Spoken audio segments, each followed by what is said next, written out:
동의대학교 디그니타스 교양교육연구소 2022학년 2년도 전국 학술대회 개최를 축하드리고 초대해 주셔서 감사드립니다. 오늘 제가 말씀드릴 주제는 전환기, 대학의 위기, 미래, 혁신, 교양교육 효과론, 교양교육의 글로벌 동향, 교양교육의 대응, 벚꽃창신의 철학 순으로 말씀드리겠습니다.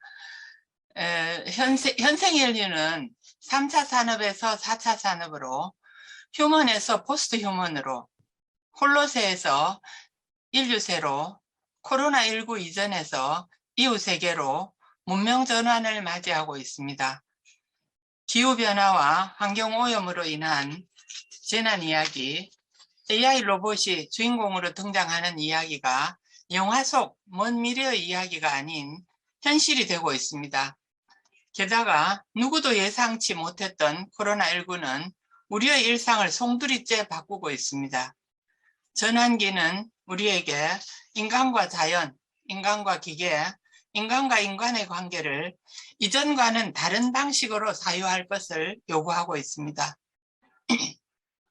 이전에 경험하지 못했던 세계와 마주한 인류는 우리가 사는 시대를 전환기라고 명명하며 저마다의 분야에서 이전 세계에서와는 다른 삶의 태도가 필요함을 외치면서 새로운 기획에 몰두하고 있습니다. 대학 교육도 이런 거대 담론의 영역에서 새로운 변화가 요구됩니다. 대학 관련 담론들은 위기론, 미래론, 혁신론 등으로 요약해 볼 수 있습니다. 새로운 기획은 위기 담론으로 시작되곤 합니다. 출산율 저하로 인한 입학률 저하, 대학 재정의 어려움, 졸업생 취업률 저하는 널리 알려진 대학 위기의 원인들입니다. 최근에는 구글, 애플 등 글로벌 대기업들이 채용 조건에서 대학 졸업 여부를 반영하지 않겠다는 방침을 발표함으로써 대학의 위기 담론을 더욱 가중시키고 있습니다.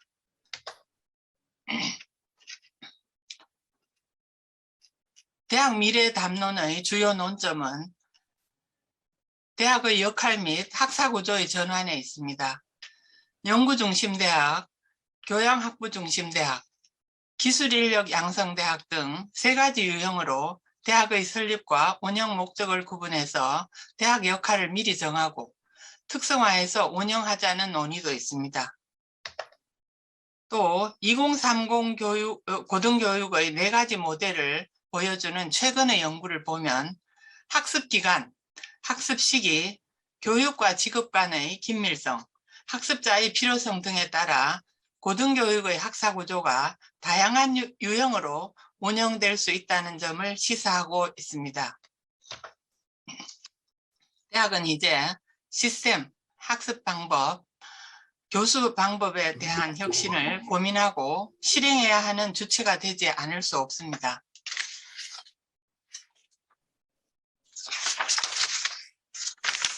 대학에 관한 담론들이 좀 우울하기만 합니다. 우울한 대학 담론들이 진행되고 있는 한켠에서 대학 교육 가치론에 관한 조사 보고서가 있어서 반갑습니다. 그림에서 볼 수 있듯이 고용주들의 응답 중 대학 교육이 가치가 있다는 비율이 2018년 대비 2020년이 증가했다는 희망적인 단서들도 있습니다. 그렇다면 대학 교육에서 교양교육은 효과가 있을까요? 비교적 안정된 사회인 유럽 교육 모형과 변화와 이동이 심한 사회인 미국 교육 모형의 비교를 통해서 변화가 심한 사회인 미국에서 교양교육이 더 효과적이라는 최근의 연구는 변화가 심한 오늘날 전환기에 교양교육의 필요성과 중요성을 보강해주는 역할을 하고 있습니다. 또 최근 조사에서 절반 이상의 고용주가 대학 졸업생들이 교양교육에서 기른 팀워크, 비판적 사고, 지식 활용력, 디지털 리터러시, 의사소통력, 창의적 사고 등이 매우 중요하다고 생각하는 것을 볼 수 있습니다.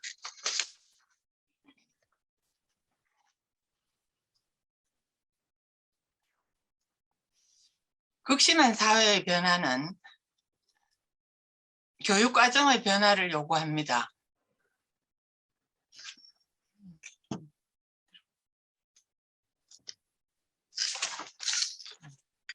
예, 이거 앞입니다. 예. 학교에서 배운 내용 중 8, 90%가 쓸모없을 확률이 높은 불확실한 미래에 대학 교육은 네 번째 또는 다섯 번째 직업을 준비하는 교육이 되어야 할 것으로 보입니다.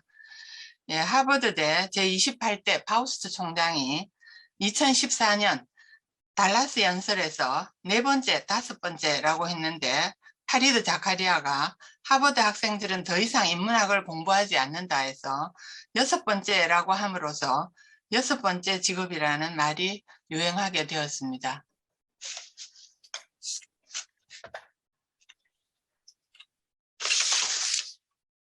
예, 극심한 사회의 변화는 교육과정의 변화를 요구합니다. 2015년 OECD 교육과정을 리디자인 센터에서 미래 역량을 갖출 수 있는 4차원 교육 모델을 발표했습니다. 이는 새로운 사회와 대학 간의 소통 모델이라고 할 수 있는데 세대 전환에 따른 시간이 요구되는 사안인 것 같습니다. 이걸 조금 더 구체적으로 보겠습니다. 4차원 교육이 지식 영역, 기술 능력, 인성 영역, 메타학습 영역 이렇게 나눠지는데요. 우리가 여기서 눈여겨볼 부분은 지식 차원인데 전통 지식을 어떻게 할 것인가, 현대에서 요구되는 지식들을 어떻게 반영할 것인가의 문제가 여기 4차원 교육에서도 굉장히 고민을 많이 하고 있는 그런 부분입니다. 오늘 학술대회의 주제와도 관련이 깊습니다.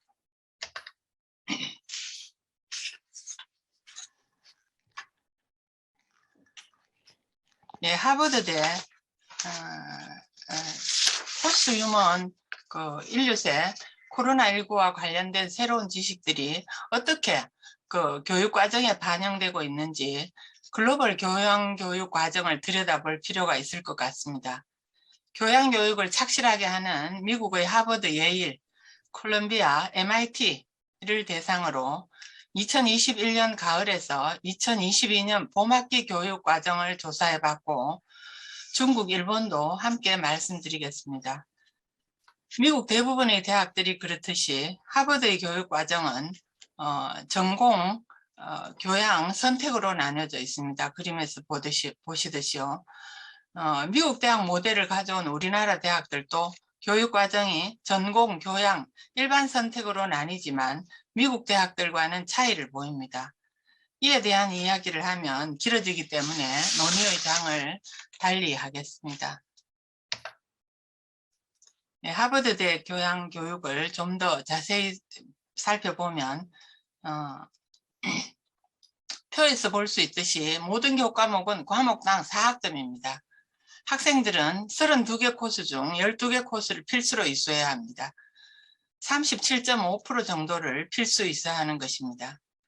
우리나라 교양교육 과목 학점이 1에서 3학점이라는 점과는 매우 대조적입니다.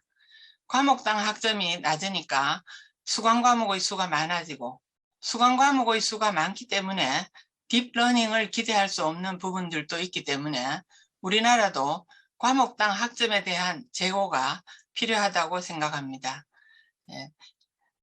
교양교육은 일반 교육과 배분 이수로 나뉘어집니다. 일반 교육 내에서는 4개 영역이 주제별 영역으로 나누어집니다. 이 4개의 영역은 인간의 삶, 현실 문제와 연관성이 매우 높은 교과목들로 구성되어 있습니다. 배분 이수는 전통적인 학문 계열로 나누어지는 듯 하지만 과학 영역을 보시면 공학과 응용과학을 포함하고 있다는 데 주목해 볼 필요가 있습니다.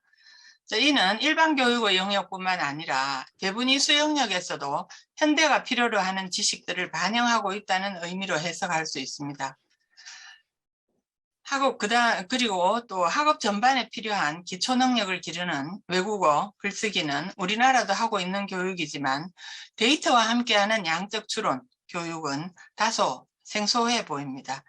양적 추론 교육은 문제 해결을 위해서 실제 생활에서 발생하는 양적 정보를 기초 수학이나 통계학을 이용해서 학문적 맥락으로 설명하고 추론하는 교육인데 우리나라도 이 분야 교육의 중요성을 인식하면서 연구를 시작하고 있는 중입니다.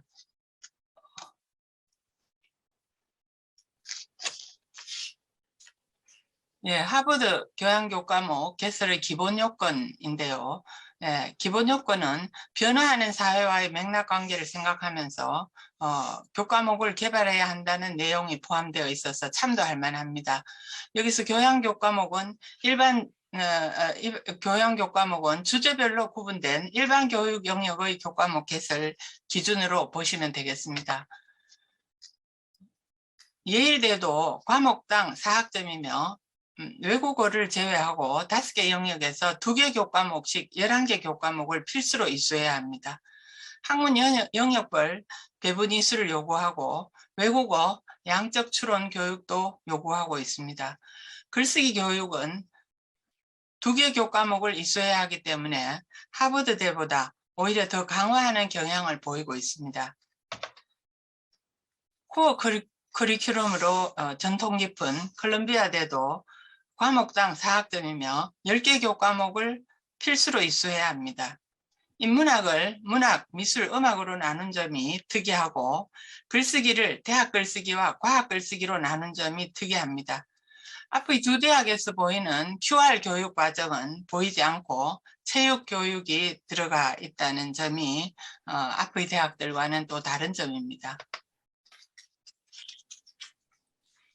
MIT는 과학 6개 과목, 인문예술, 사회과학, 커뮤니케이션 합쳐서 8개 과목, 과학기술 선택 영역 2개 과목, 실험 1과목으로 모두 17개 과목을 이수하도록 하고 있습니다.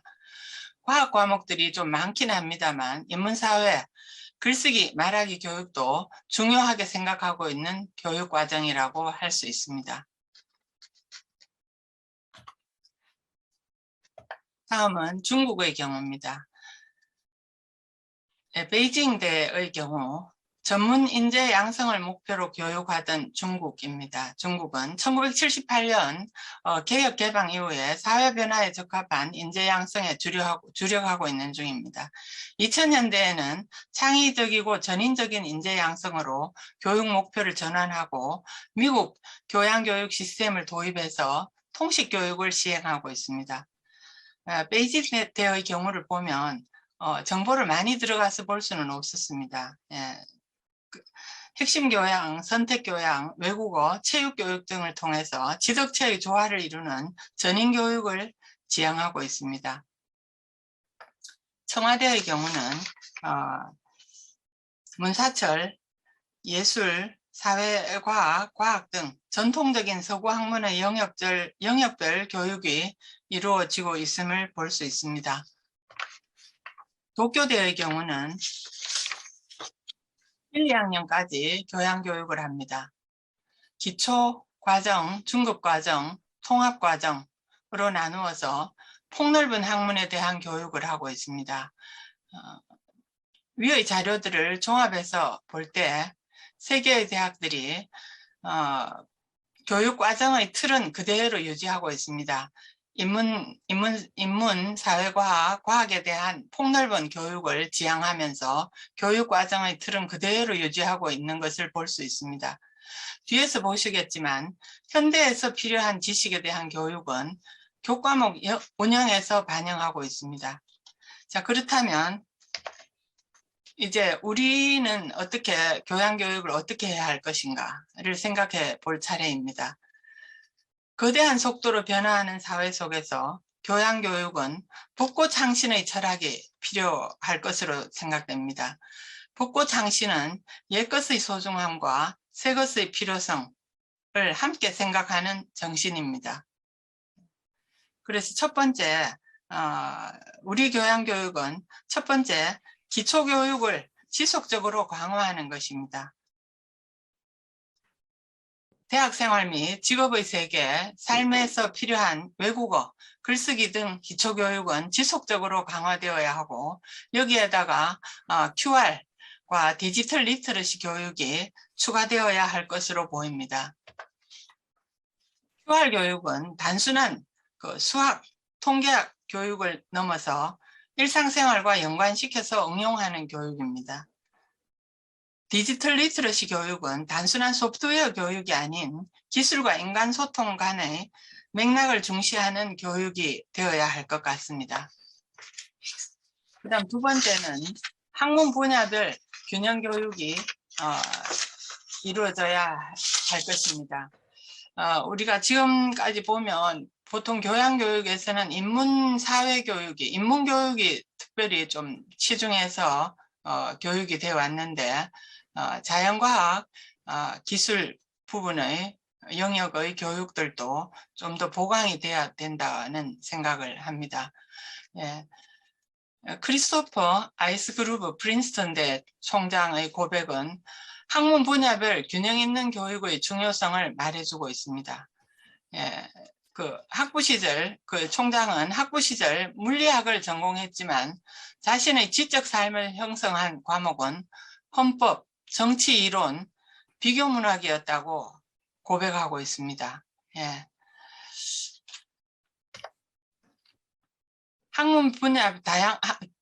다양한 학문 분야 또는 학대 교육에서 현대 사회에서 필요한 지식들에 대한 교육이 이루어져야 합니다. 오늘 학술대회 주제와도 연관성이 있는 포스트 휴먼 인류세 팬데믹 관련 교과목을 개발하고 운영할 필요가 있습니다. 하버드대의 경우 하버드대 일반교육의 경우는 4개 영역에서 172개 교과목이 개설되어 있습니다. 그 중에서 22개 교과목이 인류세, 포스트 휴먼, 코비드 관련 교과목입니다. 현재 한 14.5% 정도의 교과목이 운영되고 있는데요. 학기마다 인류가 당면한 문제 관련 교과목 개발을 유도하고 있습니다. 네, 여기 이제 영역별로 보시면 미학과 문화, 윤리와 시민, 역사, 사회, 개인, 사회에서의 과학과 기술인데요. 윤리와 시민 영역에서 윤리, 기술, 정의 이 두 과목은 마이클 샌델이 운영하는 교과목인데요. 기술 윤리는 윤강 교과목이 한 분 더 교수님하고 윤강하는 교과목이고 정의, 대유행과 인종차별 시대의 윤리는 혼자서 단독으로 운영하는 교과목입니다. 각 영역에서 이렇게 교과목들이 많이 개발이 돼야 되겠습니다. 우리나라도 동의대와 한양대의 경우에 포스트 휴먼 인류세 관련 교과목이 운영되고 있다는 사례를 학술 발표를 통해서 학술지를 통해서 알 수 있습니다. 모든 대학들은 기존의 지식뿐만 아니라 새롭게 대두되는 지식에 대한 교육에 힘써야 합니다. 시대를 디자인하고 새로운 문제를 해결할 수 있는 인재를 길러내기 위해서는 교수법만으로는 안 됩니다. 교육 콘텐츠가 선제적으로 변화해야 할 필요가 있습니다.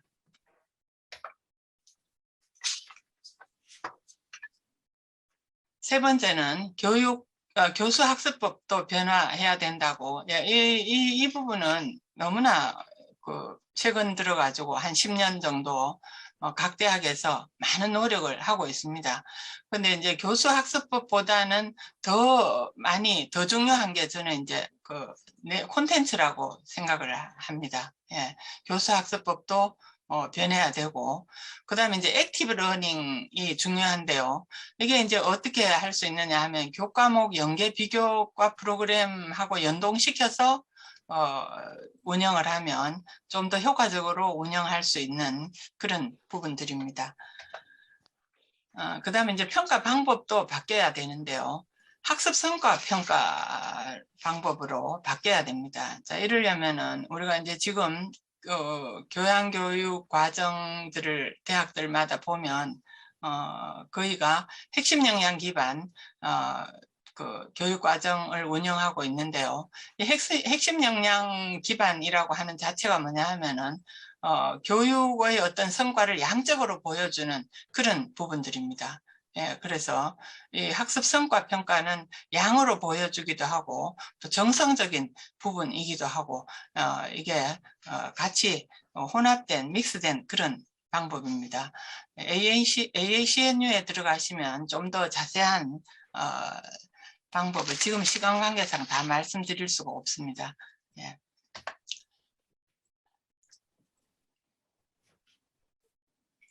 예, 교양교육은 결코 현실 또는 직업과 무관한 교육이 되어서는 안 됩니다.